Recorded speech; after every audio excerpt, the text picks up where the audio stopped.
너무나 귀하고 복된 자리에 또 하나님 나라를 위해서 싸우는 분들, 기도로 싸우고 또 행동으로 싸우는, 또 말과 글로, 교육으로 싸우는 여러분들과 함께 하게 돼서 너무나 큰 영광입니다. 사모인 저를 이렇게 목사님들과 많은 사역자님들 앞에 세워주셔서 정말 감사드립니다. 저는 이제 과학교사를 하다가 하나님의 부르심이 있어서 창조 진화 문제에 대한 창조 신앙 교육을 위한 부르심이 있어서 이 일에 뛰어들게 되었습니다. 벌써 그렇게 된 지가 15년이 되어서 이미 이제 많은 컨텐츠들이 제작되었고 실제 교회 현장에서 창조 신앙 교육을 활발하게 진행하고 있습니다. 오늘 이 첫 번째 강의를 통해서 우리가 가지고 있는 만성적인 문제가 무엇인지를 살펴봄으로 인해서 지금 우리에게 불어닥친 이 급성적인 문제가 어떻게 나타나게 되었는지를 확인하고 또 그것에 대한 대안과 대책들을 한번 좀 생각해보는 그런 시간이 되었으면 좋겠습니다. 저를 먼저 한번 따라해 보실까요? 진짜 역사는 복음을 영화롭게 한다. 진짜 역사는 하나님의 나라를 세운다. 진짜 역사는 사회를 건강하게 한다. 동의가 되십니까? 네, 맞습니다. 그래서 우리가 진짜 역사를 회복하는 것이 이 모든 싸움의 기초가 되고 토대가 된다는 것을 기억해야 하는데, 그럼 가짜 역사는 거꾸로 어떻게 될까요? 우리가 세우고자 하는 그 모든 것들을 뭐 할까요? 허물어버립니다. 무너뜨립니다. 그래서 오늘 성경적 세계관 내 근본적 토대를 무너뜨리는 진화론 세계관이라는 이 주제를 가지고 말씀을 나눌 건데, 저의 그 첫 번째 책의 마지막 챕터, 4챕터에 이 내용들이 주로 들어있어요. 그래서 오늘 들으시고 공부를 더 하기 원하실 텐데 책을 통해서 또 공부하시면 도움이 되실 것 같습니다. 저는 여기 이제 이력에 나와 있는 대로 소개를 이렇게 하라고 하실 듯하여 준비했습니다. 말씀드린 대로 과학교사로 저는 시작했고 지구과학이 전공인데요. 지금은 이제 서양 철학을 또 더불어서 공부를 하고 있습니다. 이 싸움을 하다 보니까 과학적인 문제로 시작했는데 과학의 다가 아니더라고요. 그래서 신학적인 주제이면서 또 철학적 주제이고 또 과학적 주제가 다 복합되어 있는 문제가 바로 기원에 대한 주제이기 때문에 이 부분을 우리가 놓친다는 것은 매우 큰 것들을 놓치는 것이 되는 것이고, 반대로 이걸 대응한다는 것은 그렇게 쉬운 일은 아니다라는 것을 제가 이 사역을 하면서 느끼고 있습니다. 그래서 콘텐츠들을 잘 만들어서 보급하는 것이 굉장히 중요하다는 것을 할수록 더 느낍니다. 왜냐하면 복합적인 문제가 결합되어 있고 장기간 오랫동안 이 교육에 노출된 문제이고, 우리가 이 교회 문만 나아가서 창조가 맞다, 특별히 6일 창조가 맞다 이렇게 주장하려면 매우 부담된다는 것을 모두가 동의하실 겁니다. 그죠? 그것을 입 밖에 낸다는 것 자체가 매우 부담되는 상황 가운데 우리가 노출되어 있는데, 우린 그냥 다 살았기 때문에 상관없을 수도 있지만 우리의 자녀 세대는 그렇지가 않지요. 우리가 그렇게 만들어 놓은 세상에서 그 모든 무게를 이겨내면서 신앙을 지켜야 하는 우리 다음 세대를 생각할 때 이 문제는 그렇게 간과할 문제가 아닙니다. 자, 그래서 오늘 좀 근본적인 문제들을 한번 같이 고민해 봤으면 좋겠습니다. 여러분, 기독교 신앙의 정당성은 어디서 나옵니까? 그죠? 합신교단이기 때문에 대답이 아주 빨리 나옵니다. 어느 교회 가서 이 질문을 드리면은 대답이 퍼지는 것처럼 대답이 안 나올 때가 많아요. 그쵸? 도대체 우리 기독교 신앙의 정당성이 어디서 나오는지조차 인식이 안 된 그런 기독교 교육을 우리가 갖고 있다. 굉장히 심각한 문제죠. 아이들한테 물어보면 더더욱 이 대답이 잘 안 나옵니다. 그죠? 기독교 신앙의 정당성은 성경에서 나옵니다. 그래서 이 성경적인 믿음을 간다는 게 굉장히 중요한데, 근데 요즘 시대에 성경적이라는 말을 쓰는 것도 굉장히 또 쉽지가 않아요. 이것은 성경적입니다. 이것이 성경적인 답입니다. 이것이 성경적인 견해입니다. 이렇게 얘기를 하면은 다 또 다른 패점을 가지고 자기가 얘기하는 게 성경적이래요. 그런 분들 많이 만나시죠? 교회 안에서도 만나실 테고 교회 밖에서도 아마 만나실 겁니다. 그러면은 우리는 왜 이렇게 성경적이라는 그것 자체가 이렇게 갈라져 버린, 스펙트럼이 넓어져 버린 시대에 살고 있는가, 물론 여러 문제가 있을 겁니다. 그런데 이 성경적이다라는 것 자체가 한 목소리로 한 믿음의 고백으로 규정되지 않는 가장 근본적인 문제는 바로 기원과 역사관이 잘못되어 있기 때문이에요. 서로 다른 기원관을 갖고 있는 거예요. 서로 다른 역사관을 갖고 있는 겁니다. 이것이 조율되지 않고서 성경적인 다른 문제들, 정치, 사회, 경제, 교육, 문화 등에 대한 다른 견해들을 표출한다는 것은 어쩌면 당연한 것이지요. 그래서 이 기독교 신앙의 정당성은 바로 성경에서 나오는데, 히브리서 1장 1절 2절 말씀에 이렇게 되어 있습니다. 하나님께서 옛날에는 예언자들을 통하여 여러 번에 걸쳐서 여러 가지 방법으로 우리 조상들에게 뭐 하셨다고 하시죠? 말씀하셨다라고 합니다. 이 마지막 날에는 아들을 통하여 또 뭐 하셨습니까? 말씀하셨습니다. 이렇게 선지자들을 통하여 말씀하셔서 우리에게 남겨진 게 바로 무엇입니까? 구약이고, 아들을 통하여 말씀하심으로 말미암아 우리에게 남겨진 게 바로 신약입니다. 성경은 끊임없이 창세기에서부터 요한계시록에 이르기까지 이 하나님이 말씀하신 것, 하나님이 진짜 역사에 대하여 증언하신 것, 그것을 토대로 해서 우리에게 전달되고 있는 하나님의 계시의 말씀이다 라는 것을 알 수 있습니다. 그러면 이 66권에 우리에게 완전하고 충족된 이 계시의 말씀이 전달되었는데, 이 말씀이 없으면, 성경이 없으면 우리는 무엇을 알 수가 없을까요? 일단은 예수 그리스도가 누구신지를 알 수 없습니다. 맞죠? 그 다음에 그분을 통해 어떤 일을 행하셨는지를 알 수가 없습니다. 예수님이 행하신 일이 우리를 구원하신 일인데, 그 구원이 무엇이며 구원을 어떤 방식으로 이루신 건지를 알 수가 없게 됩니다. 근데 조금 더 한 발짝 더 들어가 보면 우리가, 인간이라는 존재가 왜 구원이 필요한 존재가 되었는지를 알 수가 없게 됩니다. 여러분, 구원이 필요하다는 것을 어떻게 말씀하실 수 있어요?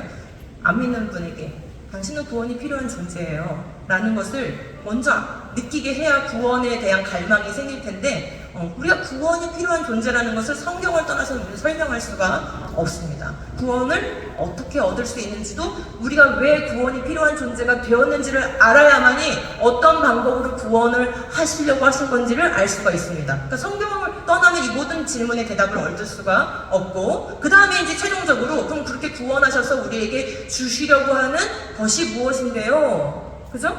구원의 열매인데 이 구원의 결과가 무엇인지도 성경을 떠나면 알 수 없습니다.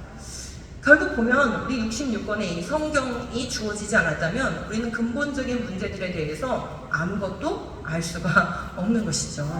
그러므로 성경적인 믿음을 지킨다. 이 계시에 근거한 기독교의 정당성을 가진 이 성경에 근거한 믿음을 지킨다는 것은 단지 창조가 뭐냐 진화가 뭐냐 동성애가 합법적이냐 불법적이냐 어떤 그런 단순한 그런 문제에 더 깊은 것들을 포함하고 있다라는 것을 알 수 있습니다.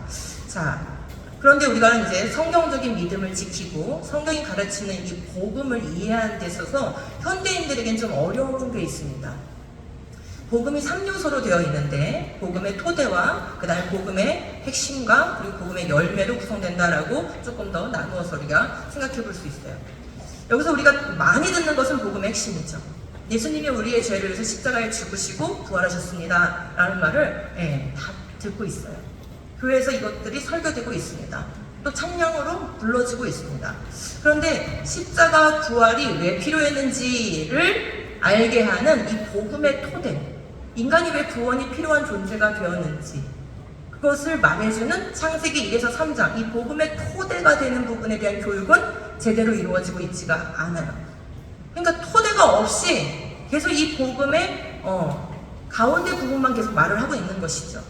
그러다 보니까 복음의 결과가 무엇인지에 대한 이해가 막 뿔뿔이 나눠집니다. 예수님이 우리를 구원하시기 위해서 오신 것은 가난한 자들을 섬기기 위해서다. 누군가 이렇게 말한다고 했을 때 복음의 토대가 없는 경우에 우린 그걸 반박할 수가 없어요. 맞습니까? 예수님이 이 땅에 오신 것은 소수자들의 인권을 보호하기 위해서 오신 거다.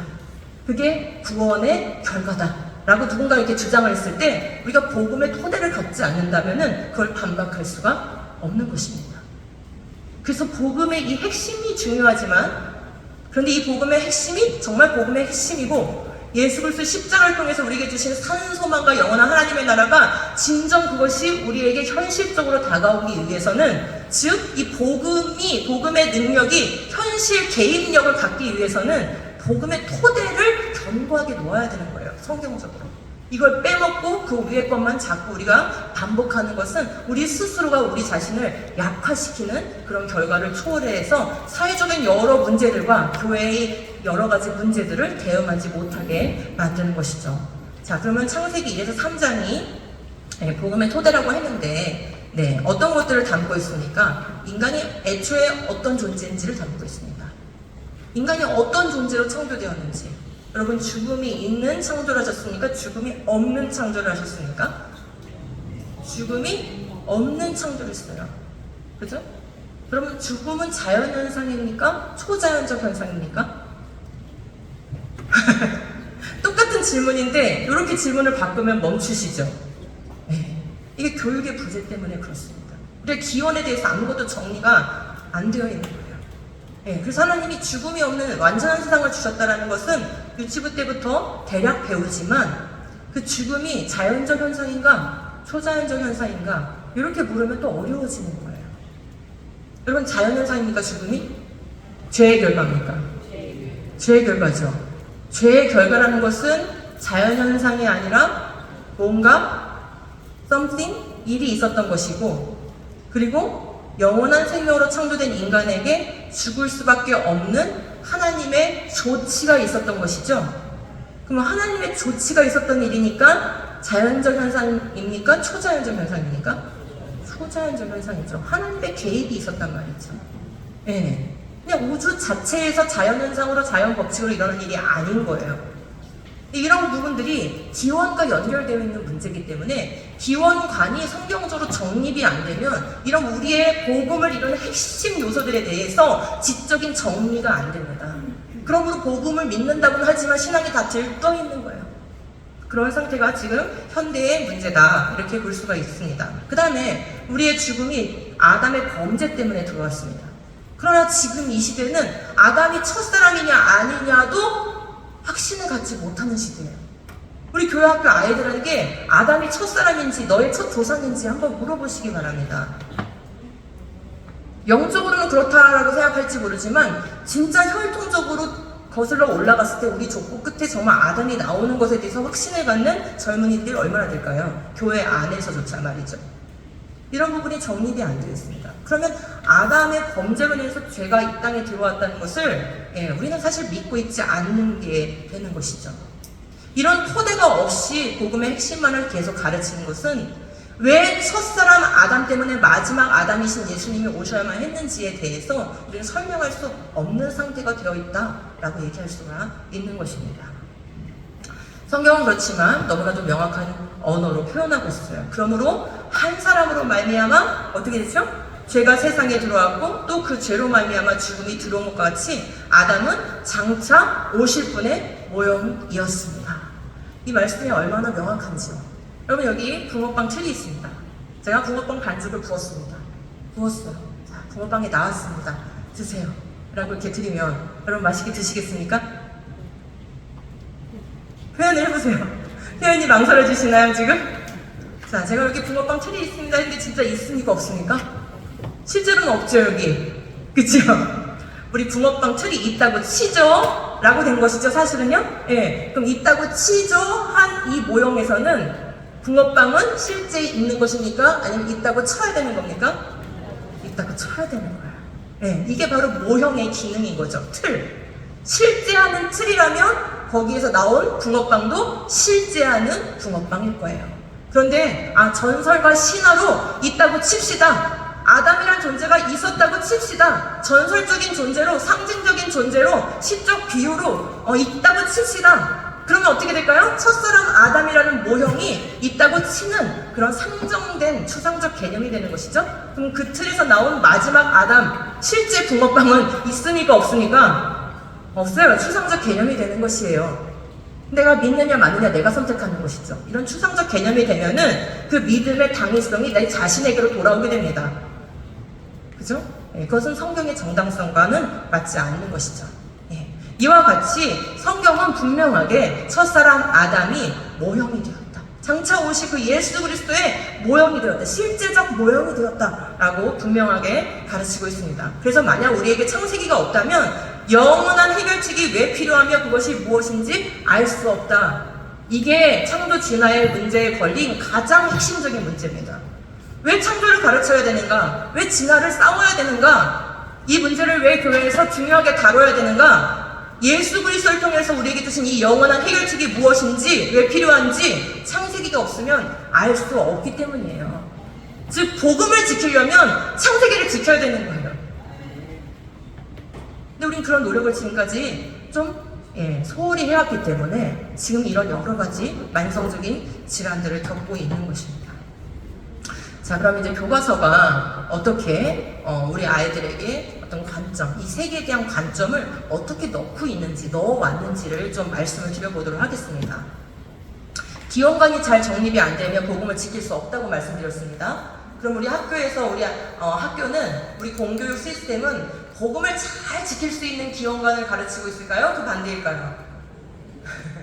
네, 답을 이미 알고 계실 텐데 제가 세 가지로 나눠서 말씀을 드려볼게요. 아, 참, 그 답을 쓰도록 제가 가로를 이렇게 열어놨어요. 당황스러우시죠? 말은 빠르고, 그쵸? 그 뒤에 QR코드 넣어놨어요.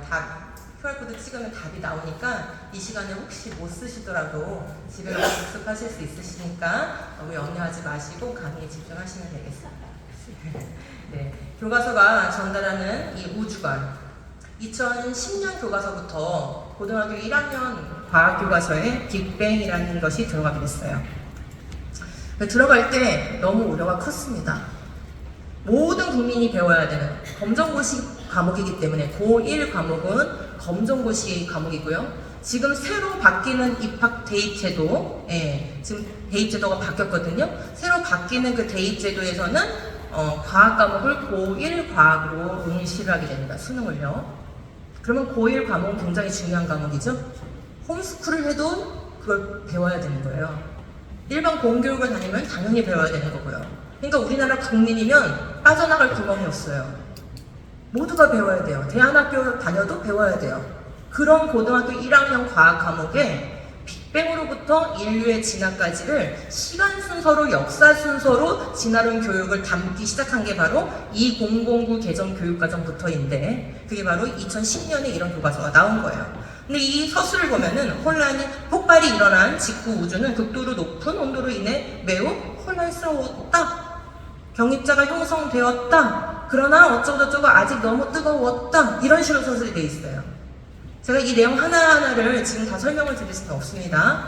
그런데 지금 서술 형태를 제가 지적을 하고 싶은 거예요. 교육부에 제출한 문서에도 그 부분을 가장 제가 중요하게 지적을 했습니다. 분명 이것은 하나의 우주론, 여러 가지 우주론 중에 빅뱅이라는 우주론 한 종류예요. 여전히 가설적인 내용들을 많이 품고 있습니다. 그러면 서술할 때 어떻게 해야 됩니까? 과학자들이 빅뱅이라는 이론을 이런 식으로 연구하고 있습니다. 이럴 것이라고 추정하고 있습니다. 이럴 것이라고 탐구하고 있습니다. 이렇게 잠정적 서술을 해야 하는 게 맞지 않습니까? 정 가르치고 싶으면 말이죠. 그런데 마치 옆에서 누가 관찰일지를 쓴 것 마냥 대폭발하고 있는 그 장면을 누가 본 것 마냥 서술을 한 거예요. 이렇게 사실적 서술을 해놓았기 때문에, 그리고 역사적 서술을 해놨기 때문에 그걸 놓칠 때가 많아요. 여러분, 과학교과서지만 이건 역사를 가르치는 거예요. 우리 기원 역사를 가르치는 거예요. 그래서 이 서술 형태가 매우 중요합니다. 사실적이고 역사적 서술을 하면은 아이들은 이것에 대해서 선생님 저거 좀 문제 있는데요 라고 질문하지 않고 이거를 빨리 외워서 시험 봐야 되는 것에만 관심이 있기 때문에 그런 걸 그러니까 비판적으로 사고할 겨를이 없습니다. 그러므로 마치 우주는 정말 이렇게 탄생한 거고 과학자들이 다 입증했기 때문에 이렇게 교과서에 서술되어 있겠지라고 잠정적으로 그냥 받아들이게 되는 것이에요. 그래서 우주관이 이렇게 바뀌는 것이죠. 대폭발 이후 우주가 계속 팽창하여 보세요. 38만 년이 지났을 때 어떤 일이 있었다. 최초의 3분에 어떤 일이 있었다. 최초 1초에 어떤 일이 있었다. 심지어 어떻게 나오냐면 인플레이션이라는 이론을 가르치는데 10의 마이너스 35승초에서 10의 마이너스 32승초에는 어떤 일이 있었다라고 서술합니다. 그럼 이렇게 시간을 정확하게 제시하면서 그때 무슨 일이 있었다. 역사적 서술이죠? 이렇게 서술해버리면 이것을 과학적인 어떤 잠정적 이론으로 받아들이거나 가설로 받아들이기보다는 사실로 받아들일 수밖에 없는 그런 형태인 거예요. 심지어 교사들에게 제시된 교사들이 이렇게 평가를 하세요 하고 평가 기준이라는 걸 제시하거든요. 그 평가 기준서를 보니까 이런 말이 써 있어요. 우주 초기 원소로부터 별의 진화 과정을 통해 다양한 원소가 생성되었고 이들이 지구와 생명체를 구성함을 우주 역사와 관련지어 설명할 수 있다. 여러분 이런 문장을 읽으시면 경기가 일어나야 되는데 별로 안 일어나시죠? 예, 제가 조금 설명을 드려볼게요. 지구와 생명체를 구성함을 우주 역사와 관련지어 설명할 수 있다. 이 말이 뭐냐면은 학생들이 너의 몸을 구성하고 있는 원소가 어디서 왔는지를 우주의 진화, 별의 진화 역사와 관련지어 설명을 잘하면 A를 줘라 그 뜻이에요. 그러니까 나의 존재, 나라는 존재가 여기 왜 있게 되었는가를 뭘로 결부지어서 설명해야 된다는 거예요? 우주 진화 역사, 별의 진화 역사와 결부지어서 설명을 해야 되는 거예요. 이거는 이미 인간론을 건드리고 있는 것이에요. 과거의 진화론 교육은 파편적이었고 일부 단원에서만 잠시 알았고 화석이나 지층 같은 걸로 잠시 봐두고 넘어갔어요.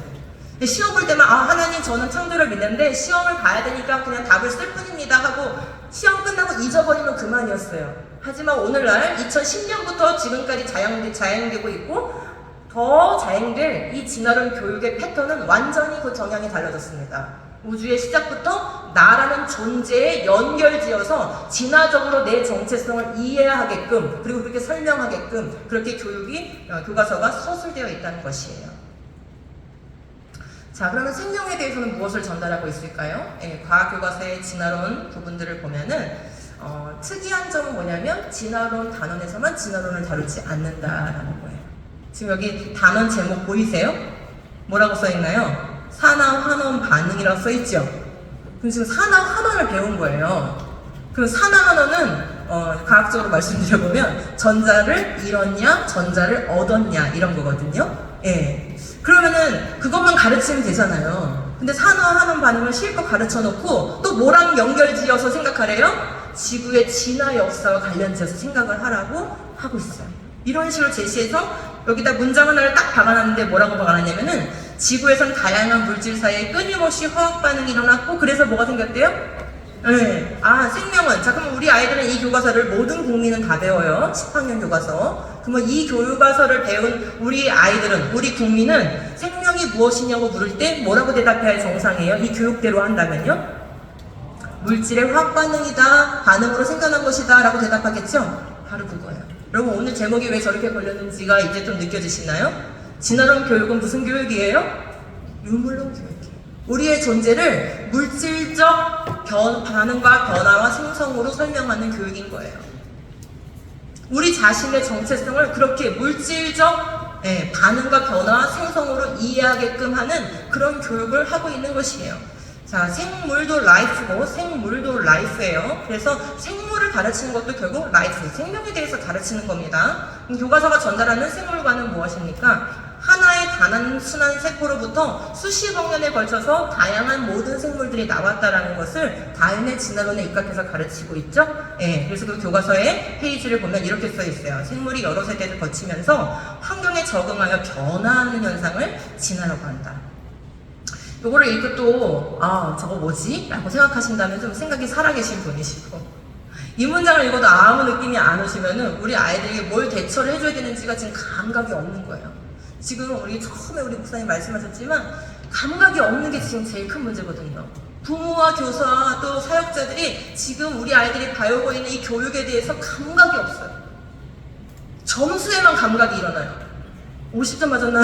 90점 맞았나? 이거에는 빨리 반응이 오시죠? 근데 이 교과서에 써있는 문장에 반응이 와야 되는데 우리가 그런 분별력을 지금 많이 상실한 상태예요. 여러분 우리가 학교 다닐 때 진화론의 정의는 자연 선택을 통해서 적자가 살아남고 그것들이 점점점 다양한 특성들이 이렇게 쌓여가지고 축적돼가지고 다양한 생물이 나온다 이런 식으로 배웠어요. 그런데 그걸로는 진화를 설명하기가 부족하다는 것을 느낀 진화론 자체 측면에서 진화의 정의를 바꾸게 된 거예요. 지금 여기 보니까 진화를 뭐라고 정의하고 있냐면 환경에 적응하여 변화하는 현상 이렇게 정의해놨어요. 여러분 환경에 적응하고 계시죠? 대답이 이제 점점 두려워지시죠? 환경에 적응 안 하세요? 적응하죠. 더워지면 땅구멍이 커지고, 그죠? 뭐 이런 식으로 적응하죠. 우리에게는 기본적으로 적응할 수 있는 능력을 넣어놓으셨어요. 그럼 여러분 진화 중이네요? 이 정의에 의하면 말이죠. 이런 게 말싸움이거든요. 정의를 바꾸는 거예요. 그 설명을 바꾸는 거예요. 그래서 그 설명대로 하면 논리적으로 대답하면은 진화론을 두둔할 수밖에 없게 되는 것이죠. 그러니까 논리가 된다고 해서 다 맞는 말이 아닙니다. 그렇죠? 예, 검증이 되어야 합니다. 우리가 적응한다고 해서 생물의 종류가 바뀝니까? 여러분이 더운 날씨에 적응하고 추운 날씨에 적응하고 이렇게 적응하다 보면 여러분 인간이 아닌 다른 존재로 바뀌십니까? 이건 아니시죠? 생물의 종류가 바뀌어야 진화예요.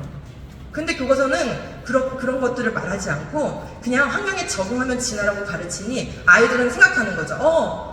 이 동물도 적응하고 있어. 내가 키우는 강아지도 좀 적응하고 있어. 나도 적응하고 있어. 그러니까 우리 모두가 진화되고 있는 거네? 라고 생각하게 된다는 거예요. 이 언어와 정의, 언어적인 정의가 아이들의 사고를 지배하게 되는 것이죠. 이렇게 하면서 다인의 자연선택설, 그 다음에 돌연변이설 이런 것들을 넣어서 이제 이 진화론을 가지고 생물관을 심어줍니다.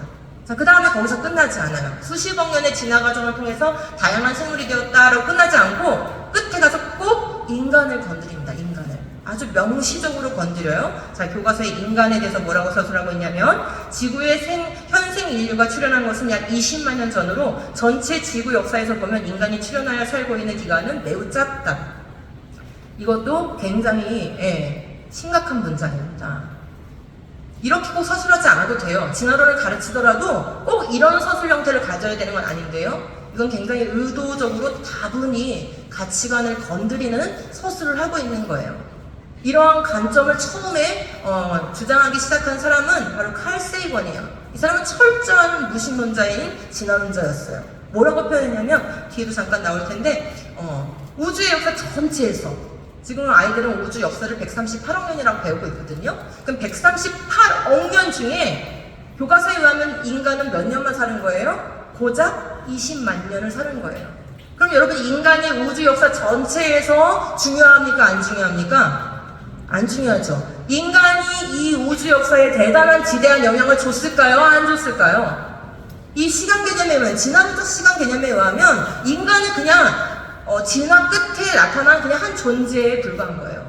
그래서 이거를 좀 더 한 걸음 더 나가는 극단적인 이제 진화론자들에 의하면 어떤 표현도 하냐면은 인간만 없어지면은 지구는 살기 좋은 행성이 될 거라는 거예요. 인간이 오염시키고 인간이 산업활동을 통해서 이 지구를 망가뜨리고 있기 때문에 인간 종만 없어지면 다양한 생물들이 더 활발하게 살아가는 그런 지구가 될 것이라고 하면서 비건주의 같은 것도 그래서 나오는 거예요. 사실은 다 진화론 기반에 있는 그런 생각들입니다. 이렇게 인간이 진화적으로 나타난 존재라는 것을 명확하게 가르치면서 이게 과학교과서 첫 번째 페이지였는데요. 진화교과서, 이제 올해부터 새로운 교과서가 들어왔죠. 진화교과서의 첫 페이지였는데요. 나는 무엇이었을까? 라고 질문하고 과학교과서가 시작했던 거예요. 그리고 답을 주기를 20만 년 전에 나는 하고 밑에 박스가 돼 있어서 쓰게 돼 있어요. 46억 년 전에 나는 또 쓰게 돼 있어요. 138억 년 전에 나는 하고 또 쓰게 되어 있어요. 요거를 보면은 저는 이 페이지를 딱 보는 순간 뭐라고 생각이 드냐면은 큐티집이네. 진화론 큐티집. 생각해봐. 나는 무엇이었을까? 20만 년 전에 나는 어떤 상태였을까? 생각해봐. 하고 써. 138억 년 전에 너는 그 고압과 고열, 고밀도 상태의 우주의 그 에너지, 어떤 에너지인지도 몰라. 양자요동이었을까? 한번 써봐. 이런 느낌이 드는 거예요. 진화론적으로 나를 이해하게 하는 묵상집과 같은 그런 느낌이 들었어요. 이렇게 인간을 건드리고 있습니다. 아까 말씀드린 것처럼 칼 세이건은 이렇게 말했어요. 138억 년 우주 역사에서 12월 31일 10시 30분에 인간이 나타났다는 거예요. 이런 말들이 1980년대에 무신론자를 대표하는 칼 세이건이 방송에, 왜냐면 잘생겼잖아요. 그래서 방송에 무지 나왔어요. 여러분도 코스모스라는 책을 접해보셨을 거예요. 이렇게 대중에게 이렇게 떠들었던 그 무신론자의 고백이 지금 어디에 담겨 있는 거예요? 우리나라 2020년대의 교과서에 들어있는 거예요. 그러니까 결국 우리 아이들은 지금 무엇으로 무장되고 있습니까? 유물론적인 우주관, 유물론적인 생명관, 유물론적인 인간관으로 지금 무장되고 있는 것이에요. 인간은 이 우주 역사에서 그렇게 중요한 존재가 아니야. 우리는 맨 끝에, 우주 역사 맨 끝에 나왔을 뿐이야. 이렇게 길들여지고 있습니다.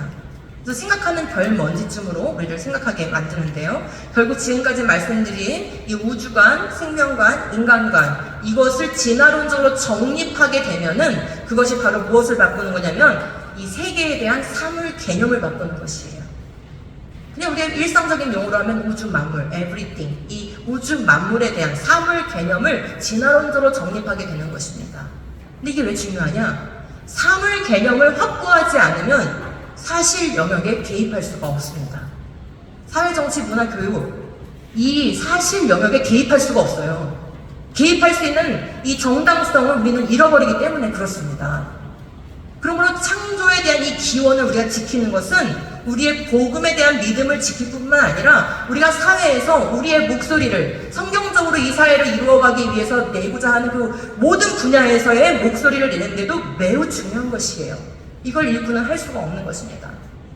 결국 우리 아이들이 고등학교까지, 지금은 또 대학교까지 진화론이 굉장히 농후하게 들어있는데요. 이 대학 교육까지 진화론 교육을 이렇게 받고 나면은 모든 것이 그냥 자연 과정으로 우연히 생성된 역사라는 이 역사관을 갖게 되고, 인간과 생명은 그 가운데서 물질적인 변화와 생성으로 만들어졌기 때문에 비인격적 과정을 통해서 나온 존재다라는 존재 개념을 갖게 되는 것입니다. 그리고 목사님들도 많이 오시고 하셔서 제가 조금 더 이 부분을 심화를 시켰는데요. 교재에는 없는데 제가 좀 더 말씀을 좀 드리겠습니다. 자연주의라고 합니다. 유물론은 다른 말로 사상으로 우리가 이제 이름을 얘기할 때는 자연주의, 내추럴리즘이라고 얘기를 하는데, 자연주의가 무엇이냐? 우주에 존재하는 모든 것, 그야말로 보이는 것과 보이지 않는 이 모든 것이 도덕적이거나 영적인 혹은 초자연적인 것이 아니라 자연적 과정에 의해서만 생겨나고 설명된다고 보는 관점입니다. 그래서 자연주의는 유물론하고 같은 말인데, 유물론이란 말이 어감이 안 좋잖아요. 유물론 하면 우리는 바로 공산주의가 떠오르기 때문에, 그래서 한국인 영역에서는 유물론이라는 말보다는 자연주의라는 말을 좀 선호합니다. 자, 그러면 이 자연주의의 우주관은 무엇이냐? 프란시스 셰퍼의 책에 보면은 전체 우주 기계 밖에는 아무것도 없고 존재하는 모든 것은 그것의 부분일 뿐이다 라는 게 바로 자연주의 우주관이라는 말이 나와요. 즉 아주 쉽습니다. 그냥 우주가 전부라는 세계관이에요. 우주 외에는 아무것도 없다라는 세계관이에요. 여러분, 이게 진화론이 가르치는 세계관이거든요. 우주밖에 없다는 거예요. 우주 외에 다른 것은 존재하지 않는다라는 거예요. 그럼 이 자연적인 이 우주 안에는 무엇이 포함되지 않을까요? 초자연적인 하나님이란 존재가 포함되지 않게 돼요. 그래서 자연스럽게 초자연적 존재인 하나님이라는 분을 제거할 수가 있게 됩니다. 이 개념이 발생한 것은 이 새로운 견해를 취한 과학자들이 다른 철학적 기반을 수용했기 때문이다. 과학에서 발견한 것 자체가 이러한 견해를 갖도록 한 것이 아니라 오히려 그들의 세계관이 그들을 이러한 자리로 이끌었다. 자, 이 말을 조금 잘 우리가 기억을 해야 합니다. 우리는 진화론이 어느 정도 신뢰할 만한 이론으로 입증되었기 때문에 자연주의가 힘을 얻었다라고 생각을 해요. 현대인들이 대부분 그렇게 생각합니다. 그러니까 우리가 교과서에서도 배우는 거 아니야? 진화론이 충분한 어떤 증거들이 확보되었으니까 교과서에 들어온 게 아니야? 라고 생각한다는 것이에요. 그런데 그게 아니라 사상의 흐름적으로 우리가 근대 시대를 조명하면은 그게 아니라 순서는 반대라는 거예요. 이 세계에 특별히 계몽주의 철학자들 이 안에 자연주의가 먼저 들어온 거예요. 유물론적인 이 세계관, 우주밖에 없다라는 이 세계관이 먼저 들어왔고, 그래? 그러면 이 우주가 전부라면 이 우주 안에서 인간이 어떻게 존재하게 됐을까를 탐구해보자. 내가 여기 어떻게 존재하게 됐을까? 이 자연적 과정만으로 내 존재를 설명하려고 나온 이론이 진화론인 거예요. 그러니까 순서가 반대인 것이죠. 그래서 철학적인 바탕이 토대가 먼저였고 그 다음에 그것에 부응하는 진화론이 나왔던 것이에요. 이걸 조금 더 살펴보면 이 자연주의라는 것을 가지고 들어온 사람이 바로 영국의 철학자 휴미인데요.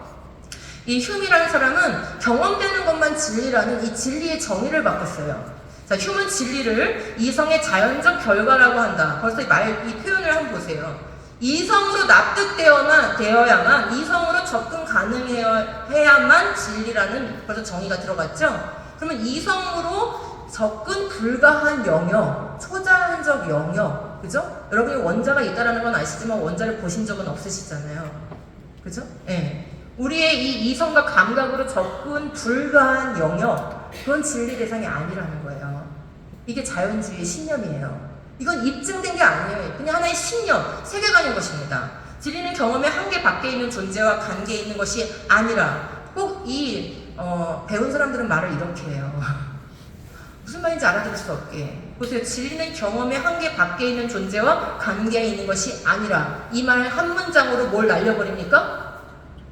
우리의 경험 바깥에 존재하시는 하나님과 관계하는 것에서는 진리를 발견할 수 없다라는 말이 되는 거예요. 그래서 감각 경험을 통해 주어지는 존재와 관계가 있다. 우리가 감각하고 이성으로 접근할 수 있는 것만 진리의 대상이야 라고 주장하게 됐는데 이 휴메의 이 자연주의 사상을 전폭적으로 받아들여서 자신의 사상화한 사람이 누구냐면 바로 칸트예요. 우리가 유명한 그 칸트.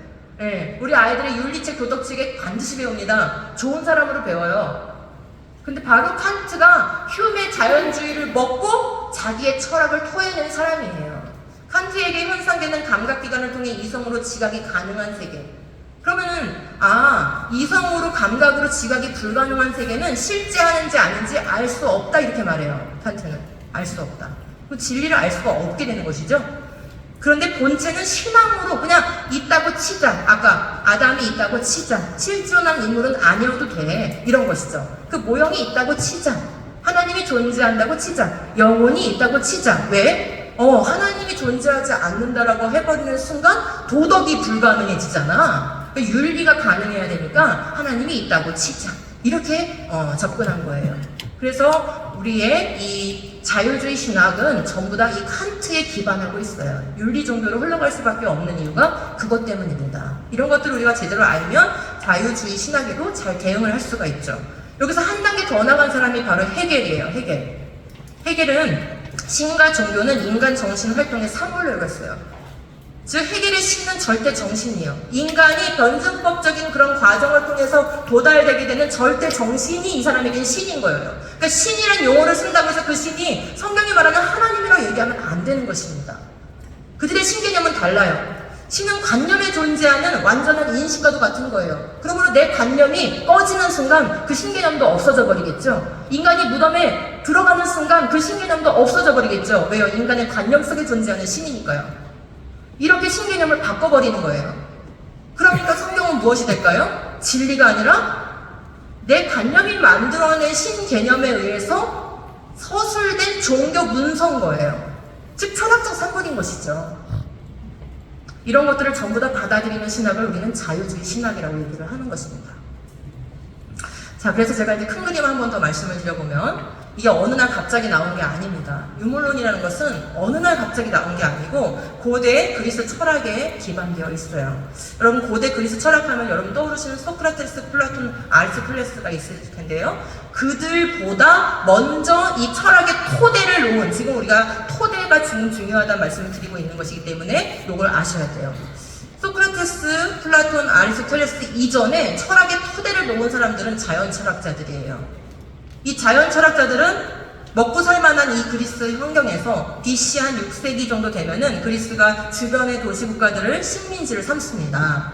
그래서 노예가 유입되고 많은 물자가 유입됐기 때문에 당시의 그리스 남자들은 사실은 험한 일을 할 필요가 없었어요. 그래서 뭐 했을까요? 여러분 아시는 것처럼 이렇게 하얀 천 두르고 아고라 광장에 나가가지고 토론하는 거예요. 그게 그들의 일이었어요. 그렇게 하면서 만물의 기원은 어디서 왔을까? 우주는 어디서 왔을까? 인간은 어디서 왔을까라는 기원에 대한 질문을 던지면서 철학이라는 게 시작이 된 거예요. 그래서 이 자연 철학자들이 등장하면서 철학이 나왔는데 여러분이 아시는 것처럼 탈레스는 그 모든 만물의 기원이 어디서 나왔다고 주장했어요? 물에서 나왔다고 주장했죠. 그래서 어떤 철학자는 물이다, 어떤 철학자는 흙이다, 공기다, 이런 식으로 주장을 한 200년을 서로 논쟁을 합니다. 근데 결국은 다 따져서 보면은 물이든 공기든 흙이든 전부 다 어떤 요소입니까? 물질적 요소죠. 바로 자연적 물질적 요소. 이 자연적 진료로부터 이 우주 만물이 시작됐다라는 유물론적 개념이 철학의 밑바탕에 깔려있고 그 위에 소크라테스가 나온 거예요. 그래서 우리가 아는 모든 이 그리스 철학은 인간 중심 철학일 수밖에 없습니다. 왜 그럴까요? 왜 그럴까요? 이 관계를 잘 이해하셔야 돼요. 우리 아이들이 진화론 배우는 게 왜 중요해? 왜 그게 문제야? 지금 이렇게 우리가 살고 있는 이 세상과 지금 어떤 관련성이 있어? 여기에 지금 포인트가 있어요. 유물론적 기원관을 가지면요, 우주 만물 모든 것, 여기 있는 꽃 생각할 수가 없어요. 말할 수도 없어요. 여기 있는 돌 생각할 수도 없고 말할 수도 없어요. 저기 별과 은하도 마찬가지예요.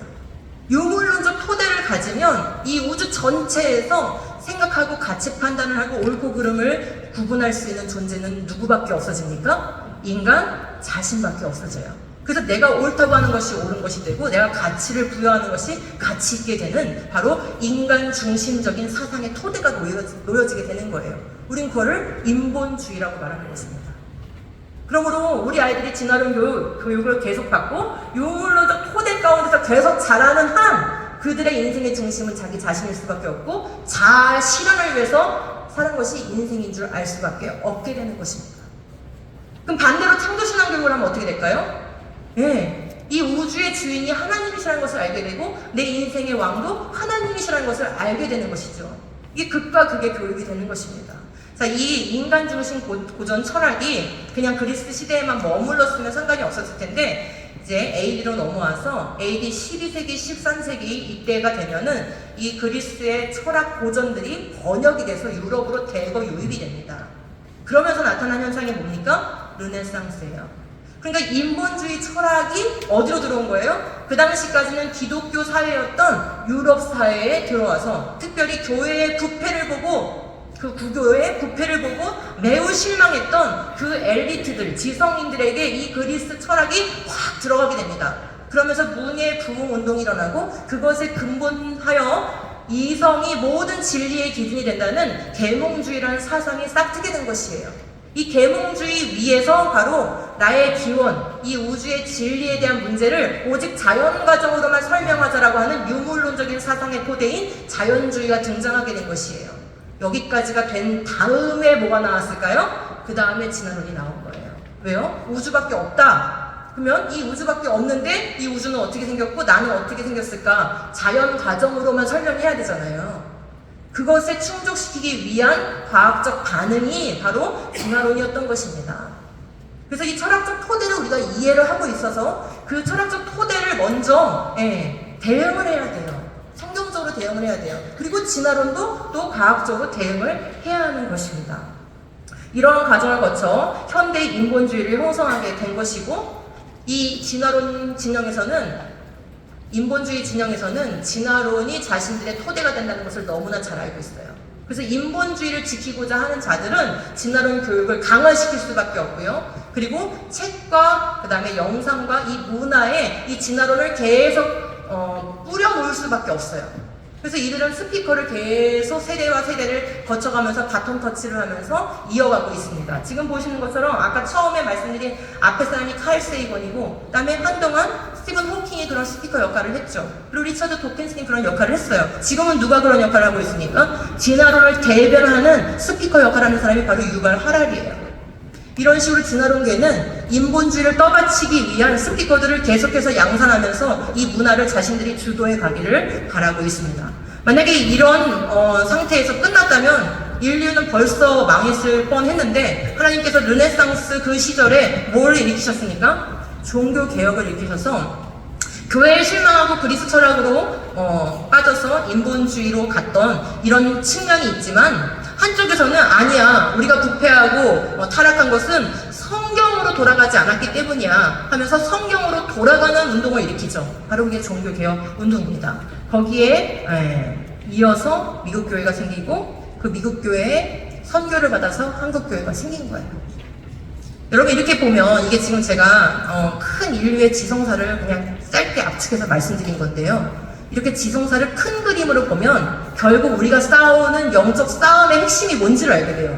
무엇과 무엇의 싸움입니까? 성경적인 믿음과 인본주의 사상과의 싸움이라는 것을 알 수가 있어요. 그리고 그 인본주의를 계속 강화시켜주는 역할을 하는 현대의 이론이 뭐예요? 바로 진화론인 거예요. 이 둘은 뗄래야 뗄 수 없는 관계에 놓여져 있는 거예요. 이 본질을 잘 이해하지 못하면 우리가 싸움에서 계속 질 수밖에 없습니다. 진화적 관점이 사고의 틀이 되면 우리 아이들이 지금 사고의 틀이 되고 있어요. 왜요? 반복적으로 교육받으니까, 장기간 교육받으니까 단지 지식이 아니라 신념이 되어버립니다. 그러면 어떻게 될까요? 우리가 앞에 성경이 없다면 알 수 없는 것들을 나열했었어요. 이제 한번 나열해보겠습니다. 진화적 관점이 사고의 틀이 된다면 창조로 시작한 성경 역사는 거짓이 돼요. 인류의 첫 조상은 아담이 아니게 돼요. 죽음은 첫사람 아담의 범죄로 들어온 것도 아니게 돼요. 인류 역사는 계획과 목적이 없이 진화 중일 뿐이에요. 우연적 생성과 변화 중인데 무슨 목적이 있고 계획이 있습니까? 그죠?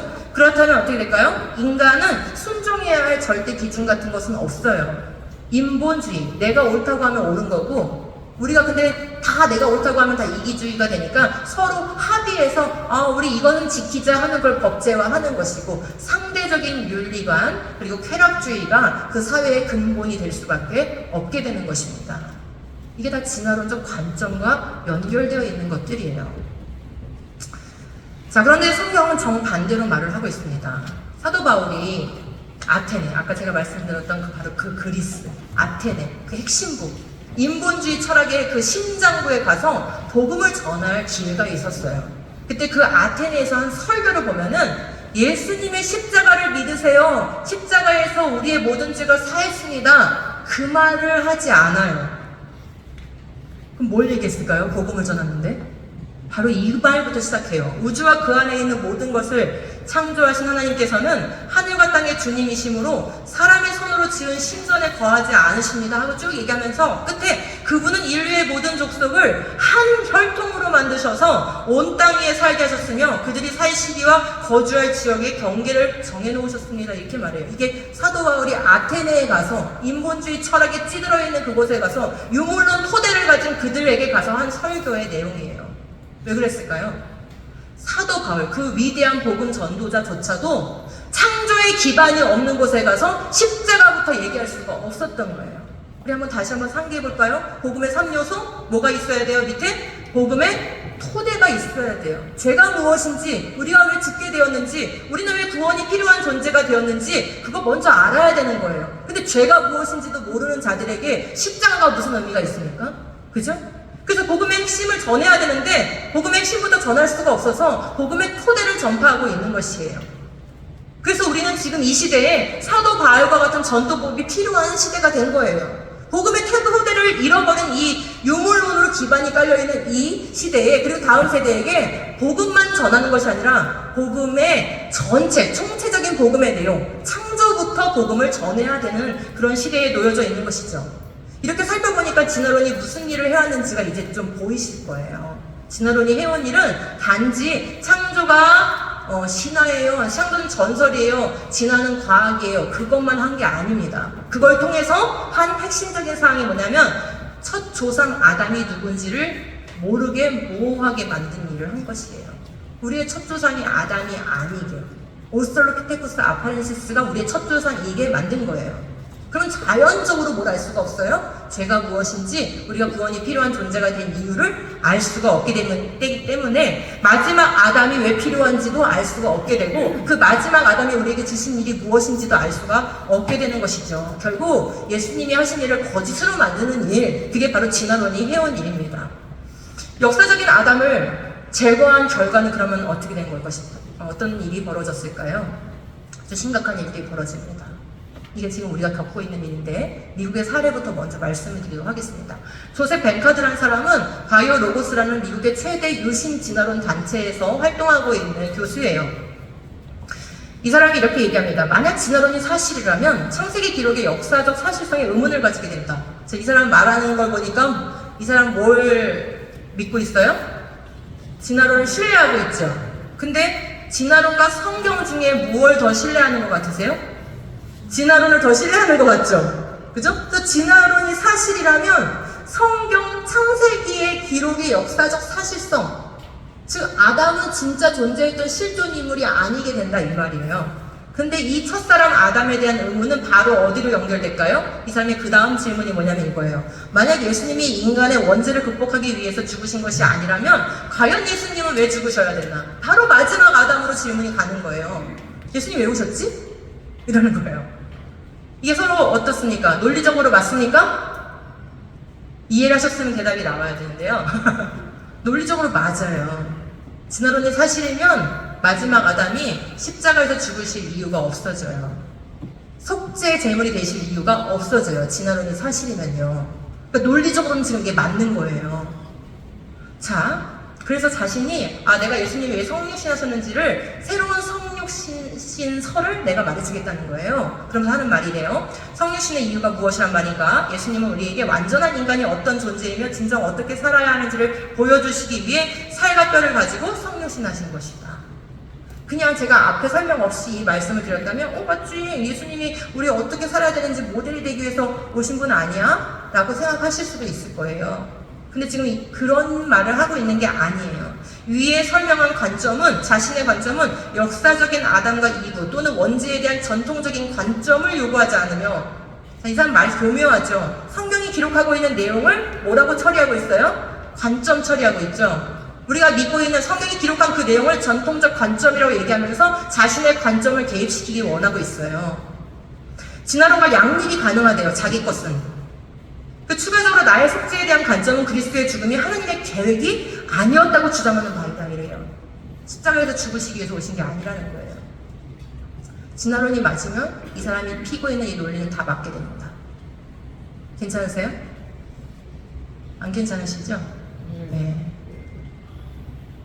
그러니까 똑똑한 사람들은 이렇게 되는 거예요. 여러분, 우리 주일학교에 똑똑한 아이만 중요하냐? 지금 그런 얘기를 드리는 게 아닙니다. 우리가 키우는 아이 중에는 가수가 나올 수도 있고, 배우가 나올 수도 있고, 학자가 나올 수도 있어요. 목사님이 나올 수도 있고, 신학자가 나올 수도 있죠.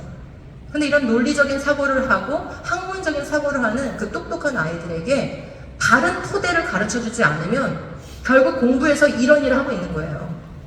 신학교에서 가르치는 교수인데 말이에요. 그래서 우리가 잘 가르쳐야 됩니다. 자, 지금 CBS가 하고 있는 일을 한번 보실까요? 유신 진화론을 설파하는데 매우 기여하고 있죠. 수년 동안 이런 일들을 해왔더니 30, 40대의 젊은 층에서 진화론을 믿는 크리스찬, 말이 안 맞는데 하여간 그런 사람들이 굉장히 늘어나고 있는 추세예요. 여기 지금 수염 나 계신 분은 과거에 이제 과천 과학관장이셨던 이정모라는 분이세요. 이분이 하는 말을 한번 들어볼까요? 자연은 하나님의 작품이고 성서는 하나님의 말씀입니다. 하지만 모순이 있는 것처럼 보일 때는, 자연과 성경이 모순이 있는 것처럼 충돌하는 것처럼 보일 때는 뭐를 따르래요? 자연을 따르래요. 그럼 왜 하나님 믿어요? 그냥 자연을 섬기고 살지? 금수와 버러지와 같은 형상의 우상을 만들었다. 로마서가 지적하고 있는 바로 그런 내용인 거예요. 이 사람이 하는 얘기를 조금 곱씹어보면 이런 겁니다. 자연은 정직한데 성경은 정직하지 않을 수 있습니다. 자연은 있는 그대로를 말해주는데 성경은, 하나님은 있는 그대로를 말해주지 못할 수 있습니다. 그렇게 얘기하고 있는 거랑 다름이 없는 것이에요. 자, 또 다른 유신 진화론자의 사례를 한번 봐볼까요? 진화론적인 세계관이 놓이니까 이런 일이 벌어지는 거예요. 교회는 떠나지 않으면서 진화론 맞다고 주장하는 사람들이 생기는 것이죠. 이분은 서울신대의 박영식 교수라는 분이신데요. 굉장히 오랜 수년에 걸쳐서 학생들에게 유신 진화론 내용을 가르쳤는데, 신학교니까 어떤 사람들은 이렇게 진화를 신봉하면서 거기에 창조를 섞어가지고 진화적 창조 이런 걸 주장하는 사람들도 있어요 라고 학설을 소개하는 입장에서 가르쳤다면 그럴 수도 있겠죠. 그렇지만 그런 차원에서 가르친 게 아니에요. 진화적 창조, 하나님이 진화의 방으로 창조했다는 것을, 그것이 가장 합리적인 바른 해석이다 라고 가르친 거예요. 수년 동안 이렇게 가르쳤기 때문에 이 학교, 서울신대라는 신학교 입장에서는 잘못된 가르침이라고 보고 이것에 대해서 여러 번 경고를 주었고 여러 번 그렇게 하지 않을 것에 대해서 권고하는 과정을 거쳤습니다. 그냥 어느 날 뚝 징계란 게 아닙니다. 그럼 과정을 거치다가 이 사람이 약속한 것을 계속 어기자 마지막에는 안 되겠다. 너무 그 폐해가 크다 판단하여 서울신대가 징계를 결정하게 됐습니다. 자, 신학교가 잘했습니까? 못했습니까? 잘했잖아요. 그런데 이 일을 이제 막 언론에서 부풀리고 떠들기 시작합니다. 뭐라고 하냐면은 서울신대 박영식 교수 징계 회부에 대해서 뭐 하고 있대요? 학문의 자유를 침해하는 거라고 막 여러 언론들이 들붙어가지고 이거를 막 비판을 해요. 그리고 이 유신 진화론계의 대부와 같은 존재가 오종학 교수인데 이 사람은 사학이 힘없는 교수에게 횡포를 저지른다는 피해자 프레임을 또 씌워요. 이들은 항상 하는 이 방식이 비슷해요. 피해자 프레임, 피해자인 척 하는 거. 그리고 이거는 신학적 이유가 아니라 정치적 탄압을 하는 거라고 얘기를 또 하고 있어요. 그 뉴스앤조이에서 그렇게 보도하고 있는 거예요. 돈이 신학이 되고 진리 기준이 되면 학술 탄압 반복될 건 무슨 말이에요? 창조를 가르치는 게 뭐 돈이 됩니까? 그죠? 근데 이렇게 말을 갖다 붙이면서 비판을 하면서 유신 진화론자들을 두둔하고 있어요. 그러더니 급기야 무슨 일이 벌어졌냐? 전국에 있는 조직신학 교수 53명이 모여가지고 이 박영식 교수를 두둔하는 성명서를 연세대에 모여서 발표하게 됐어요. 그럼 한국에서 일어난 일이에요. 작년에. 정상적이지 않죠. 한국 교계가 지금 이런 지경까지 이르렀습니다. 그래서 우리는 지금 이 진화론에 대한 문제를 교회에서 심각하게 다뤄야 하고 창조신앙 교육을 명확하고 확실하게 해야 되는 그런 시대에 놓인 거예요. 자, 우리 아이들 또 젊은이들이 많이 볼 수 있는 유튜브의 형태로 이미 8년 전부터 이런 고퀄리티의 영상을 만들어서 수백 편을 올려놨는데 거기 몇 개만 제가 소개해드려 볼게요. 지금 맨 오른쪽 상단에 보시면 진화적 창조론이 이해하고 있는 창조의 모습 이렇게 말하고 있어요. 그러니까 처음에는 창조를 가르치는 것처럼 앞에 내용이 나가다가 그런데 하나님이 진화의 방법으로도 창조할 수 있어 라는 설명을 해주고 있는 그런 채널이에요. 이 진화론을 믿는 사람들은 외계인이 있을까라고 질문하지 않고 외계인이 당연히 있다고 생각해요. 그래서 질문을 보면 뭐라고 되어 있냐면 외계인에게도 그리스도가 필요한가가 질문이에요. 그러니까 외계인은 당연히 있고 근데 그 외계인 중에 지적으로 있는 지적 존재는 범죄했을 건데 그 범죄한 그 외계인에게도 하나님이 사랑이 많으시니까 예수님을 보내주시지 않았을까? 이런 얘기를 하고 있는 거예요. 그러면서 무슨 성육신이래요? 다수 성육신설이라는 것을 가르치고 있어요. 경악스럽습니다. 이게 우리 아이들이 접할 수 있는 유튜브 채널에 올려져 있고 조회수가 이미 상당히 올라가져 있어요. 그리고 밑에 댓글들을 보시면 재밌는데 저는 전도사인데 드디어 창조와 진화에 대한 답을 얻었습니다. 네, 저는 목사인데 정말 이 말에 동의합니다. 저는 교회 교사인데 정말 이제 후련합니다. 한번 댓글들 가서 한번 구경을 해보시기 바랍니다. 교회를 다녀보면 한 10% 20% 정도는 이미 유신 진화론적 생각을 가지고 있는 성도들이 꽤 있고요. 그런 분들이 교사인 경우도 상당히 있습니다. 10% 20%니까 문제가 안 될 것 같으세요? 아니요. 저는 이제 한국교회가 이 창조에 대한 바른 믿음을 지키는데 한 10년 정도밖에 남지 않았다고 생각하고 살아가고 있습니다. 왜요? 그분들이 남아서 안수집사님이 돼요. 그분들이 권사님이 돼요. 10년 후면 그분들이 담임 목사님이 되고 장로님이 됩니다. 그럼 교육부에 창조신앙 교육은 못하게 되는 거예요. 한두 분만 반대해도요. 충돌을 너무나 싫어하는 우리 한국교회 분위기상 할 수가 없게 돼요. 그래서 10년 정도밖에 남지 않았다고 생각하는 거예요. 여러분들에게 기회를 드리겠습니다. 앞으로 10년 여러분의 교회를 어떻게 바꾸시겠습니까?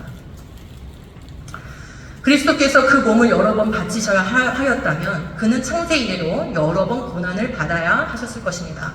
그러나 이제 그는 자기를 희생제물로 드려서 죄를 없이 하시기 위해서 몇 번이요? 시대의 종말에 단 한 번 나타나셨습니다.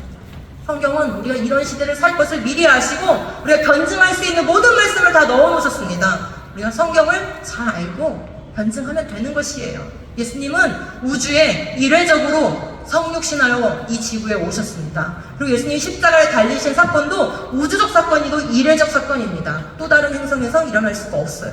그럼 그곳에서 또 재림하십니까? 그럼 우주가 수없이 여러 번 반복적으로 종말을 받습니까? 그런 일은 일어날 수가 없는 거예요. 그러므로 유신 진화론을 주장하는 사람들은 성경도 모르고 사실은 진화론도 잘 모르는 사람들이라고 밖에는 볼 수가 없습니다. 명확하게 성경을 알고 명확하게 진화론의 잘못된 점을 알고 성도를 잘 교육해야 되겠습니다. 그래서 진화론이 해온 일은 아까 첫 번째, 아담을 모호하게 만드는 일, 실존임을 아담을 지우는 일을 해왔다면 이제는 어때요? 그 첫사람 아담의 모형이 바로 마지막 아담 예수님이기 때문에 그 하나님의 아들이 이 땅에 오셔서 하신 그 놀라운 복음의 역사를 짓밟는 일, 희화화하는 일을 하고 있다는 것을 알 수 있습니다. 자, 그럼 지금까지 제가 말씀드린 건 노란색 글씨에 해당하는 거예요. 그러면 진화론이 사물 개념을 바꾸면, 우리의 사고체계를 장악하면 우리 기독교 안에만 문제가 생기는가? 아닙니다. 이 파란색 글씨들은 온 인류에게 적용되는 거예요. 그래서 어떤 문제들이 생겼는지 그것을 이제 말씀을 드려보도록 하겠습니다. 인류사의 진화론이 일으킨 문제들을 한번 보겠습니다. 근본적인 진리 토대를 진화론이 장악을 했을 때 이제 전쟁이 일어나는데요. 지적인 영역에서, 문화의 영역에서 전쟁이 일어나고, 그건 실질적인 또 전쟁도 일으켰습니다. 제일 유명한 사례가 바로 공산주의죠. 공산주의를 만들어낸 마르크스와 엥겔스는, 특별히 마르크스는 다인의 진화론을 너무나 신봉했어요. 그리고 다인을 가장 존경하는 인물로 쳤습니다. 또 자신이 쓴 자본론이라는 책 맨 앞표지에다가 다인에게 헌정사를 써가지고 바치고자 하였어요. 마르크스가 죽었을 때 장례사를 맡은 엥겔스가 이렇게 말했어요. 다인이 생물의 진화 법칙을 발견했듯이 마르크스는 인류 역사의 진화 법칙을 발견했다. 진화론은 공산주의와 한 뿌리이다. 왜요? 둘 다 유물론에서 나와서, 진화론은 과학적으로 자연 선택에 의해서 이 모든 생물들이 나왔다라는 그런 이론을 만든 것이라면은, 공산주의는 이 자연 선택, 적자 생존의 개념을 계급 투쟁이라는 용어로 바꿔서 인류 사회에 적용하는 사회 이론을 만든 것이에요. 그리고 동일한 맥락 가운데 있는 유물론적 사상입니다. 그 다음에 이 진화론이 히틀러에게 들어갔을 때 나치즘이 만들어졌어요. 히틀러가 쓴 저술 중에 나의 투쟁이라는 책이 있는데, 이 책을 독일의 역사학자 메이서가 전체를 분석하고 딱 한마디 남기게 있어요. 뭐라고 했냐면, 히틀러가 생물학, 예배, 권력, 투쟁, 그리고 역사에서 도덕적 요소를 거부하게 된 것은 뭐에 기초한다? 다인 사상에 기초한다. 그래서 히틀러는 실상 다인의 진화론을 너무나 신봉한 나머지 자신이 저지르고 있는 그런 대학살의 만행에 대해서 양심의 가책을 전혀 느끼지 않았다고 해요. 왜요? 자신이 인류를 진화시키고 있는 것이라는 확신을 가졌기 때문이에요. 미개한 종족들은 제거하고 우수한, 우월한 종족을 살아남겨서 내가 인류 역사를 더 빠르게 진보시키고 있는 것이야 라는 신념을 가지고 있었기 때문에 자신은 인류를 오히려 도와주고 있다고 생각했다고 합니다. 진화론은 이렇게 사상에 적용되면 무섭습니다. 공산주의와 나치즘이 20세기 초반을 휩쓸고 가면서 수많은 사람들을 생명을 앗아갔어요. 자, 그 폭력에 우리가, 전 인류가 트라우마를 갖고 있습니다. 그래서 이제 1950년대를 지나고 나면은 이 진화론과 인본주의 진영은 옷을 갈아입어요. 무력투쟁, 폭력이 아니라 문화와 교육으로 옷을 갈아입습니다. 그 1960년대가 되면 데즈몬드 모리스와 같은 학자가 이런 말을 해요. 인간이라는 생물종을 주관적인 오만함을 버리고 중립적인 동물학자로서 연구한다면 인간을 털없는 원숭이라고 규정할 것이다. 뭐라는 거죠? 여러분 너무 고상하게 살려고 하지 마세요. 너무 도덕적으로 살려고 하지 마세요. 인간은 영장류에 불과하거든요. 그냥 꼬리 없는, 털 없는 원숭이에 불과하니 여러분의 본능에 느껴지는 대로 사시기 바랍니다 라고 얘기하는 거예요. 이런 사상들에 입각하여 뭐가 일어났습니까? 6.8 혁명과 같은 그런 큰 변화가 일어나는 거예요. 자, 지금 진화론계의 그 스피커 역할을 하는 사람이 유발 하라리라고 말씀드렸습니다. 그죠? 이 유발 하라리는 이런 말을 해요. 우리는 여전히 동물이며 우리의 신체적, 정서적, 인지적 능력은 여전히 DNA에 의해서 결정된다. 오직 물질적인 요소에 의해서만 결정된다는 거예요. 근데 사실 DNA가 오직 물질적 요소는 아닙니다. 예. 자, 그런데 이 사람이 이렇게 말하면서 개인이나 가족 차원에서 인간과 네안데르탈인 또는 침팬지 사회 사이에 별 차이가 없다. 인간이나 침팬지나 차이가 없다는 거예요. 너네 가족이나 침팬지 가족이나 똑같아 라고 얘기하는 거예요. 왜 이 사람은 이렇게 인간이 동물인 것과 인간이 침팬지와 별 차이가 없다는 것을 이렇게 강조하고 싶은 걸까요? 이유가 있어요. 이 유물론 사상은 처음부터 태생적으로 가정과 창조 질서를 무시했어요. 칼 마르크스의 공산당 서원에 의하면은 결혼이 자본주의 일부이며 개인적 매춘으로 생각되었어요. 이렇게 가정과 창조 질서를 천박하게 여겼고, 결혼은 단지 성적인 만족을 그냥 합법적으로 이루기 위해서 만들어진 제도라고 생각을 한 거예요. 유물론 사상에서는 그런 것이죠. 그러면서 유발 하라리가 한국에 왔을 때 인터뷰한 내용을 보니까 이렇게 돼 있어요. 제목이 뭐냐면 나는 소년을 좋아했다예요. 무슨 얘기하고 있는 거예요? 자기 동성애자라는 얘기 하고 있는 것이죠. 사람뿐만 아니라 동물에게도 동성애가 있다. 침팬지가 그 한 예다. 조선일보와 한 인터뷰 내용이에요. 영장류의 섹스는 처음에 번식이 목적이었지만 지금은 우정, 그리고 친밀과 금축, 긴장 완화를 위해서 한다는 거예요. 그러니까 자기가 동성애 하는 것은 우정을 위해서, 친밀감을 위해서 하는 것이지 죄가 아니라는 것이죠. 왜요? 인간은 영장류니까. 침팬지와 같은 행위를 하는 게 너무 당연하니까. 왜 인간이 침팬지와 별 차이가 없는 존재라는 것을 강조하는지 아시겠죠? 그가 쓰는 모든 책은 이것을 뒷받침하기 위한 그의 시나리오인 거예요. 실제로는 자연선택 그리고 적응과 진화가 있을 뿐이다. 내 말 믿으세요. 나는 과학자예요. 이렇게 얘기하고 있는 것이죠. 진화론적 세계관이 장착되어야만 자신들의 윤리관, 인본주의적인 윤리관 이런 것들을 정당화시킬 수 있는 겁니다. 그러므로 우리가 동성애와도 싸워야 되는데 창조를 가르치지 않고 동성애와 싸우는 것은 우리 스스로 정당성이 없는 것이 되는 거예요. 진화론에 기반해서 저들은 인본주의 사상을 강화시키고 있는 것이기 때문에 그렇습니다. 루카치는 헝가리 문화부 장관에 취임하면서 부모와 가정, 가족이라는 전통적인 질서, 무슨 질서입니까? 창조 질서죠. 이것을 해체하기 위해 어린 학생들을 대상으로 급진적 성교육을 시행하기로 했다. 결국 이 급진적 성교육, 젠더 이데올로기의 목표는 성경적인 창조 개념, 창조 질서를 무너뜨리기 위한 것이죠. 이 부분에 대해서 명확하게 지적한 윌리엄 웰커스라는 학자가 한국에 방문했을 때 그 기념으로 나왔던 책이 독일 녹색당과 오덴발트 학교의 소아성의 사토라는 책이에요. 독일의 아주 고급 비싼 그 기숙 학교를 만들었는데 알고 보니까 그 기숙 학교장이 남색하는 자였어요. 그리고 아이들을 한 명씩 불러서 상담한다는 명목으로 불러가지고 그 짓을 한 거예요. 근데 어린 아이들은 자기가 겪은 일이 너무 당혹스러울 때 빨리 말을 못하죠. 이게 수년 동안 감추어져 있다가 후에 이것이 드러나게 되면서 그 학교는 폐지되게 됐습니다. 근데 이 윌리엄 웰커스가 왜 이런 일이 벌어졌는지 그들의 사상의 뒷조서를 쭉 연구를 해보니까 이들이 무엇에 심취되어 있던 사람들이라는 거예요. 프로이트 막시즘의 사상에 강한 영향을 받은 사람들이다.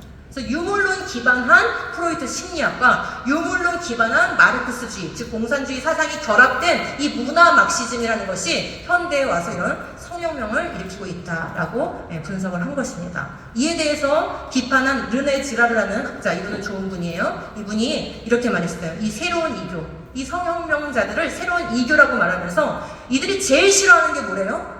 10계명을 비롯한 유대 기독교의 윤리를 제일 싫어한다는 거예요. 이걸 참을 수 없는 폭력으로 간주한다는 거예요. 한 남자와 한 여자가 결합하는 것이 가정이에요. 이렇게 얘기하면 이 사람들은 뭐라고 생각한다는 거예요? 너 언어 폭력하지 마. 이렇게 말한다는 거예요. 그걸 폭력으로 생각한다는 거예요. 그러면서 이들은 만족을 가로막는, 자신들의 그런 성적 만족을 가로막는 모든 금기를 없애는 것이 행복이라고 그렇게 생각하고 가르치고 있는 것이죠.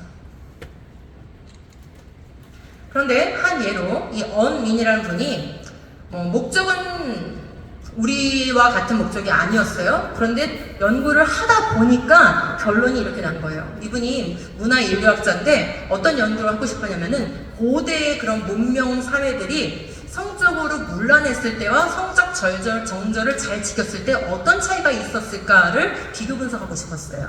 그래서 80여 개의 문명국들을 다 조사를 한 거예요. 굉장히 방대한 연구를 했습니다. 그런데 단 한 문명국도 빼놓지 않고 모든 고대의 문명사회가 성적인 문란함이 찾아왔을 때 그 사회는 그 문명을 유지할 힘을 잃어버린다는 것을 알게 된 거예요. 즉 다시 말하면 하나님의 창조 질서대로 살면 설사 하나님을 믿지 않더라도 하나님의 창조 질서대로 살면 그 사회는 건강하고 번영한다는 것이죠. 그러나 하나님의 창조 질서를 무시하고 성적인 물러남으로 갔을 때는 그 사회는 망하게 된다는 것이에요. 그러므로 지금 이 우리 사회에 보고 있는 유물론으로 기반한 이 성혁명 세력들은 사실상 어디로 치닫게 만드는 거예요? 망하는 사회로 치닫게 만드는 것이다 라는 것을 알 수 있어요. 그러므로 진화론이 해온 일 세 번째 정리해보면 첫 번째 가정을 모호하게 만드는, 결혼이 무엇인지 가정이 무엇인지 알지 못하게 하는 그런 일을 하고 있다라는 것을 알 수 있습니다. 자, 우리가 존경하는 아브라함 카이퍼의 말을 한번 들어보겠습니다. 그럼 이 싸움이 본질이 뭐냐 했을 때, 기원에 관한 논쟁은 엄밀히 말해 종교와 과학 사이의 논쟁이 아니라 각각 독특한 동기와 전제를 지닌 두 집단이 실제로 행하는 과학의 기초를 이루는 두 삶의 체계 사이의 논쟁이다. 여기서 여러분이 기억하실 말은 두 삶의 체계 사이의 논쟁이다라는 거예요. 창조 진화의 문제는 단지 창조가 맞냐 진화가 맞냐 그런 문제가 아니라 성경으로 기반한 삶의 체계와 유물론을 기반으로 한 인본주의 삶의 체계가 서로 누가 맞냐를 싸우는 것이고, 이쪽이 정당화되면 저쪽 반대쪽은 죽을 수밖에 없는 그런 두 체계의 삶이 걸려있는 논쟁이라는 거예요. 그러므로 한쪽은 살고, 양쪽 다 사는 법은 없어요. 한쪽은 살면 한쪽은 죽어야 되는 거예요. 여기에 우리의 선택이 달려있는 것이고, 그러므로 우리가 사투를 벌일 수밖에 없는 것이죠. 이 사투에 우리가 참여하는 교회가 늘어날수록 우리는 싸움에서 이기게 될 것이에요. 하지만 사투하지 않는다면 우리는 이 삶의 체계가 걸린 싸움에서 지게 될 것이에요. 그러므로 이 그림을 기억하시기 바랍니다. 제가 지금까지 말씀드린 모든 내용이 이 그림 한 장에 다 들어있어요. 인본주의 진영은 지난 수백 년 동안 너무 싸움을 잘해왔어요. 뭘 공격하면 된다는 것을 알았습니까? 창세기를 공격하면 된다는 것을 알았어요. 그게 바로 창조 질서를 떠받치고 있는 근본적인 힘이고, 이 기원에 대한 창조 사실이 우리에게 받아들여지면 받아들여질수록 인본주의는 설 자리가 없다는 것을 알게 된 거예요. 그래서 인본주의를 강화하려면 뭘 교육해야 됩니까? 진화론을 교육해야 되는 것이죠. 그리고 그들은 이 싸움을 잘한 결과 많은 열매를 맺었어요. 우리가 지금 보고 있는 저런 문제들, 페미니즘, 동성애, 학교폭력, 문화막시즘, 이 모든 이 사회적인 열매들은 바로 이 인본주의 진영에서 맺어낸 열매들인 것이에요. 진화론 교육 계속 해보십시오. 계속 악한 열매가 우리 사회 가운데 맺혀지게 될 것입니다. 교회에서 이 문제 대응하지 않아 보십시오. 그러면 어떤 일이 벌어지냐? 여기서 제일 황당한 사람 한 명 골라보세요. 자기 진영에다가 대포를 쏘고 있는 사람 보이시죠? 교회 안에서도 진화가 맞습니다 라고 주장하는 목소리가 점점 커지게 될 것입니다. 그럼 우리는 복음을 지킬 수 없고 우리 다음 세대의 거룩한 문화를 지켜낼 수가 없게 될 것입니다. 하나님께서 하신 말씀, 내 백성이 지식이 없으므로 망하는도다. 내가 지식을 버렸으니 나도 너를 버려 내 제사장이 되지 못하게 할 것이요, 내가 내 하나님의 율법을 잊었으니 나도 내 자녀들을 잊어버리리라. 다음 세대에 떠나는 것을 걱정하면서 우리는 20년, 30년 전부터 부르짖어 왔어요.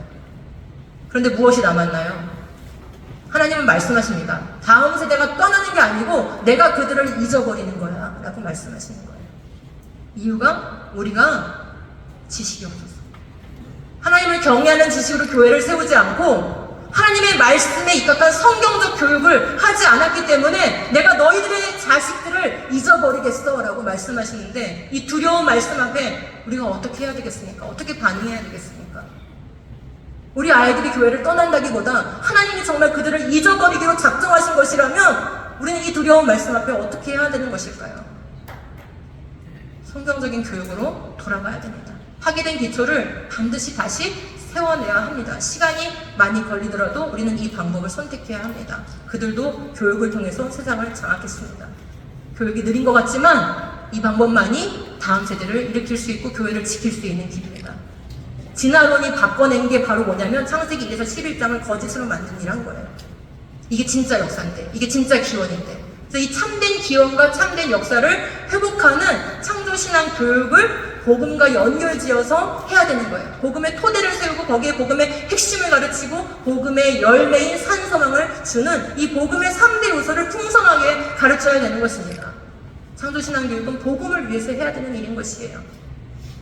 그리고 우리가 창조신앙 교육을 잘하면 잘할수록 어떻게 될까요? 이 흉악한 세대를 이길 다음 세대를 일으켜 세울 수가 있습니다. 이 말씀까지만 나누고 제가 마치겠습니다. 요한일서 2장에 보면은 아이들아 내가 너희에게 쓴 것은 너희가 아버지를 알았으며 아비들아 내가 너희에게 쓴 것은 너희가 태초부터 계신 이를 알았으며 청년들아 내가 너희에게 쓴 것은 너희가 강하고 하나님의 말씀이 너희 안에 거하시며 너희가 흉악한 자를 이겼음이라 이렇게 말씀하십니다. 우리 아이들이 정말 하나님을 내 아버지, 나의 창조주여 나의 구원자여 나의 아버지로 고백하기 원하십니까? 그렇다면 아비들아 너희가 먼저 태초부터 계신 이를 알아야 해. 하나님 아는 지식이 없어서 하나님이 우리 자식들을 잊어버리겠다고 말씀하셨잖아요. 이게 호세아서의 말씀이라면 요한일서에서는 그 반대 말씀하시는 거예요. 아비들아, 영적 아비들아, 너희가 태초부터 계시니 우리 창조주 하나님을 잘 알아야 돼. 진짜 역사의 왕이신 그분을 잘 알아야 돼. 그리고 그 믿음대로 잘 교육해야 돼. 영적 아비들이 잘 교육한다면 우리 아이들이 자라서 청년들이 될 때 어떻게 된다는 것입니까? 그들이 이 흉악한 세대를 이기는 세대로 세워진다라고 말하고 있습니다. 네, 우리는 이 말씀을 붙들어야 돼요. 우리의 힘으로가 아니라 이 말씀을 붙들고 아비들이 먼저 배우고 아이들을 가르치고 그랬을 때 청년들이 강한 믿음의 군사로 세워질 것을 이 비전을 품어야 되는 것입니다.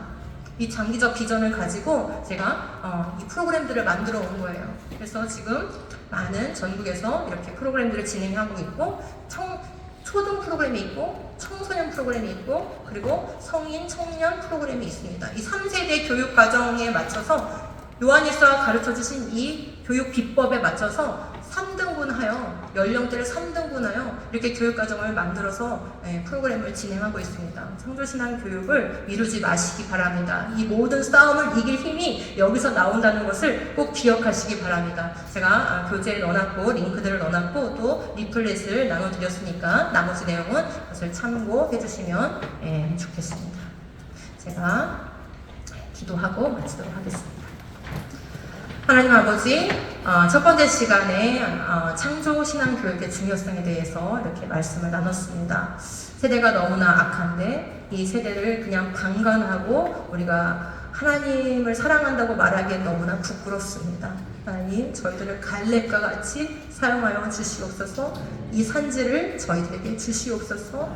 강한 자들이 장악하고 있다 할지라도 우리는 하나님을 의지하여 이 싸움을 끝까지 싸워나가기를 원하며 우리가 너무나도 사랑하는 생명과 같은 우리 교회들을 지켜나갈 수 있기를 간절히 원합니다. 무엇보다 우리 다음 세대들을 거룩한 믿음의 세대로 세워가기를 간절히 원합니다. 불쌍히 여겨주시고 우리가 이것을 해낼 수 있는, 끝까지 감당할 수 있는 믿음과 힘을, 담대함을 부어 주시옵소서. 감사드리며 예수님의 이름으로 기도합니다. 아멘.